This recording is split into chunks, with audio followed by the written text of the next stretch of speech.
Hello, juniors, and welcome to yet another in a series of video lectures. This lecture, should I say, is going to review some of the concepts from your readings of chapters 1 and 2 in the Generalist Practice textbook. So, without any further ado, let's get busy.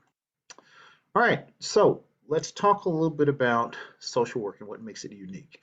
Unlike many other professions that we know about, social work is in and of itself unique for a number of different reasons. One, this is the one of the few fields that really has these attributes at its center in terms of looking at problem solving, linking people to resources, services, and opportunities, making sure that systems that are in place to provide these services are doing it in a humane manner, and to also contribute to the development of social policy. So you can see it's pretty expansive in terms of the work that we are responsible for, from our work with individuals and families all the way up to policy at the federal level, are things that we as social workers do, which makes us a little bit unique. We're also unique because not only do we focus on fixing problems, we also look at targeting them based on our systems theory. So recognizing, and one of the other videos talked about systems theory, micro, meso, and macro, and also looking at how we target change based on those particular systems. We're also a group that really looks at advocacy, in other words, advocating for the rights and needs of the clients that we serve, be it at the local level, be it at the state level, be it at the federal level, as need be. We're also governed by a professional code of ethics, which you will get a copy of, that really dictate what it is social workers do and don't do. We also form partnerships with the clients that we work with. And we also have professional standards through our EPAWs. And the EPAWs are our actual competencies that really direct what School of Social Work teaches its newer social workers, and we have to demonstrate mastery of those particular competencies before we graduate the program. So with that in mind, know that each of the classes that you take that are your core social work classes will have competency assignments built into them to address one of the 9 competencies that you had to show mastery in before you finish the program. Some important principles to really think about in terms of the work that we do involves empowerment. So empowerment is really the notion of looking at helping people realize where they are, what strengths they do have, and then empowering them to use them. You can't really give power to another person, but you can help them find their own. And so one of the unique aspects of the work that we do is regarding looking at empowerment and really empowering people, providing them with the knowledge and the resources to move forward to change their life on their particular terms. We are based in strength-based practice, so we look at the things that are working well within the context of the families and systems that we serve. We also have the principle of self-determination, which means that clients have the right to determine their own fate in terms of how they interact with us, how they interact with other systems. In other words, clients have the right to be successful at the interventions that we help them sustain, or they have the right to actually fail. We also have the concept of resiliency, the attribute that allows people to rise above their circumstances on a continual basis, as well as we understand the importance of human diversity, and recognizing that we'll have clients that we will meet with and work with from all walks of life, all cultures, all races, all orientations, and we need to be prepared to meet them where they're at in terms of moving forward to help them improve their lives.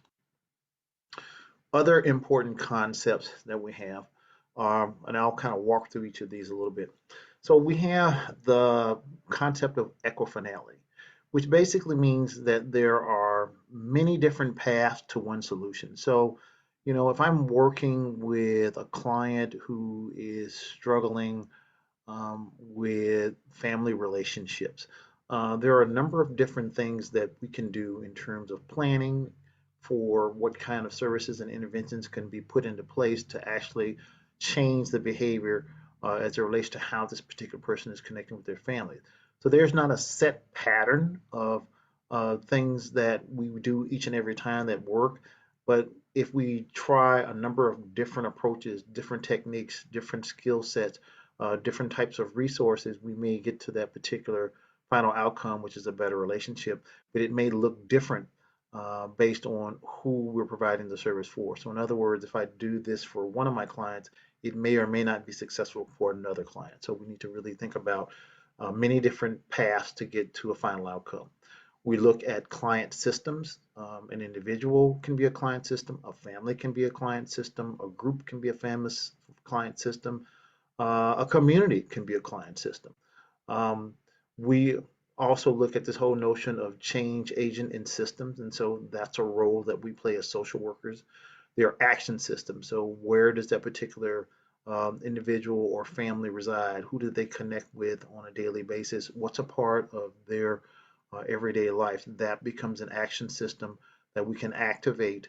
A social service agency, a nonprofit agency, um, a volunteer center, a community center could all be a part of an action system that we utilize actually to help clients recognize the things that are at their disposal, and for us as social workers to impact the change in those systems, to impact the change on those family and individual systems. Homeostasis, the whole notion of making sure that there's balance and equilibrium within different systems. The social environment, where people reside, where people live, where people congregate, what's important to them. Also being able to make an impact in the social environment. Person and environment. So it's a unique concept of looking at the person and the issues and the behaviors that they may be presenting, but also doing that in the context of understanding the environments in which they live, work, and go to school. So really looking at what's happening in all of these particular environments to really start to look at what we need to do to put together a plan that will help change some of the behavior that we're seeing. Also recognizing that policies happen at the local, state, and federal level that often govern the use of taxpayer dollars or create rules and regulations about client access. And so we need to be mindful of what those policies are, as well as being able to have a voice to look at how we move forth and change those. Social welfare policy in particular really looks at social welfare. And we'll actually have a class in the spring that will dive deep into social welfare policy. We work in the context of social service agencies. Um, there are counties, states, nonprofit agencies where social workers reside. Pretty much wherever there are people, there are social workers, schools, hospitals, um, you name it, government agencies, all of them employ social workers in some form or fashion. And so recognizing what some of those things mean, understanding that we have to operate within agency policy, also understanding that there's policy practice. So what makes good policy? So one of the things you'll learn in your policy class is policy analysis to really be able to understand and dissect how policies come to be and to really look at what the outcome of those policies are once they're implemented on the clients that we actually work with and serve. Um, Social work is also a very research-informed practice. We look at what works and we research it. And so part of your journey as becoming a social worker is that you'll be required to take social work research methods course later in the terms that actually teaches you how to do research. And this particular research that we do also informs our practice. And then we're also a particular profession that's really steeped in terms of values and ethics, really doing the right thing for all of the right reasons. So those are just a handful of the important concepts that we need to understand and recognize that are going to all be a part of what it is we do as social workers. Um, Moving forward, understanding that casework typically involves micro skills. And so when we talk about micro skills, so casework might be me providing services for a 14-year-old kid in an after-school program who may have had some behavior issues at school. So we would do an assessment. We would look at what the issues are, right? We get a perspective from the person that I'm working with, and then put together a plan to look at what we can do to, to intervene and to actually change that particular process. Group work, meso skills. So really looking at working with groups of individuals all at one particular time.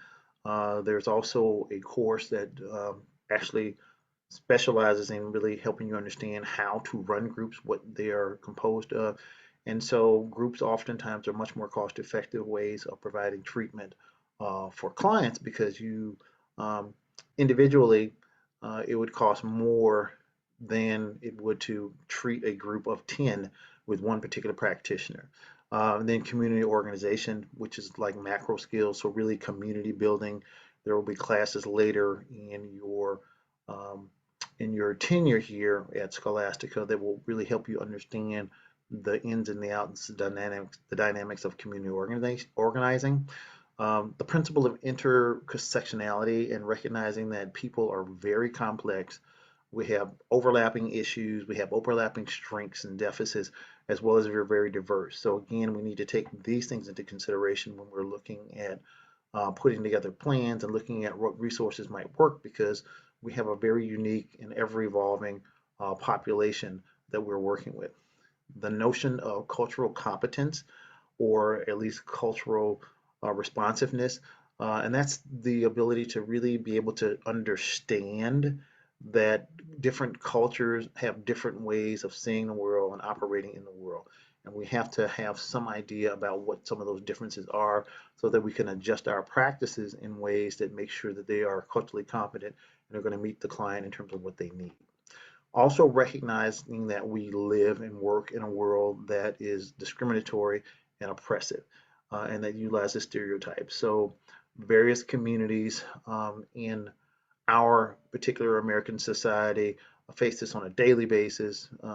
People of color, women, people who are LGBTQ, there are stereotypes that go along, and there are processes and difficulties that they have to endure just to get through the day in terms of just making it through the regular developmental cycle in their lifetimes. So these concepts, and there's even more, they keep going. We also need to be aware of the notion of human rights and really understanding that as just by virtue of the fact that you are on the planet, there are certain rights that you do have and that you are entitled to. The principle of social justice, making a system that's fair and equitable for everyone. We shouldn't have a two-tiered system where um, socioeconomic status makes a difference in terms of how you're seen, how you're viewed, and then ultimately how you are treated. Economic justice, making sure that there's fairness in terms of our economy system.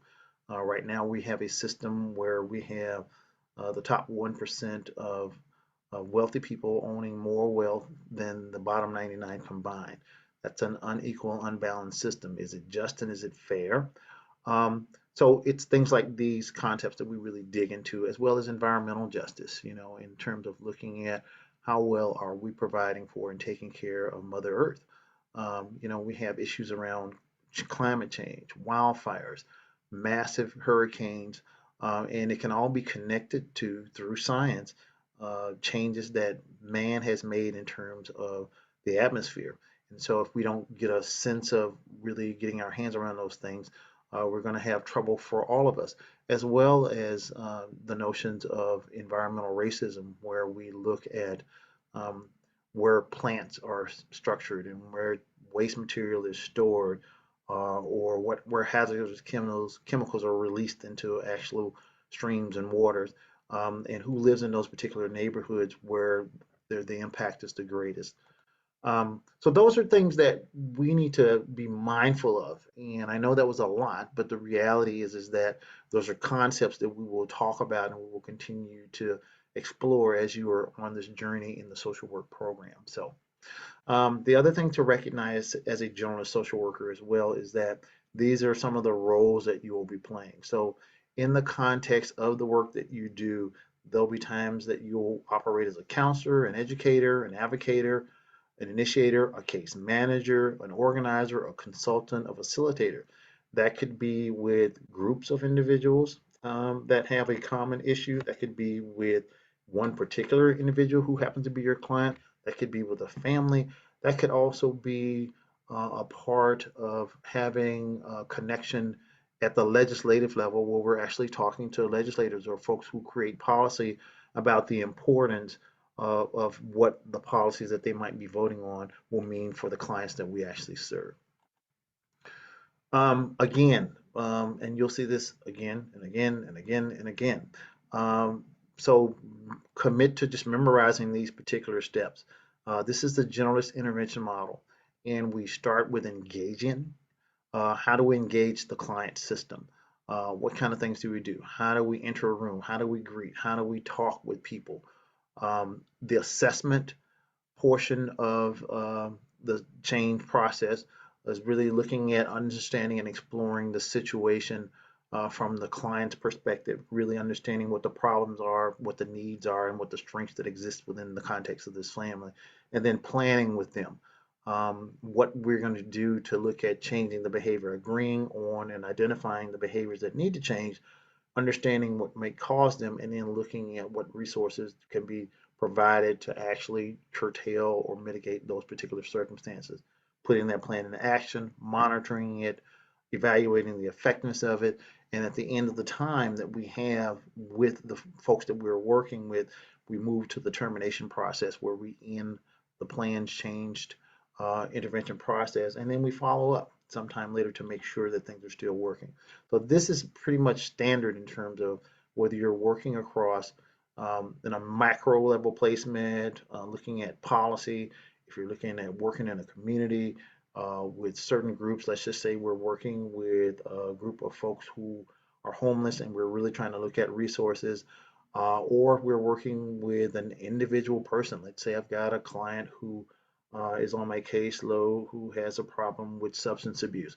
The same system, or should I say the same process in terms of the plan change steps, would be the same in each one of those particular different types of client settings. So knowing that this is a universal piece, and which is why the generalist intervention model is pretty universal, because we can apply those same concepts regardless to who our actual client is. All right, and that pretty much brings to a close what I have to share with you about some of those additional concepts and things that we need to be aware of as you are moving forward in your career as a social worker. So do your readings, make sure you show up for the labs, and if you've got questions, please jot them down. Make sure you take really, really good notes, and I will see you at a later time. Take care.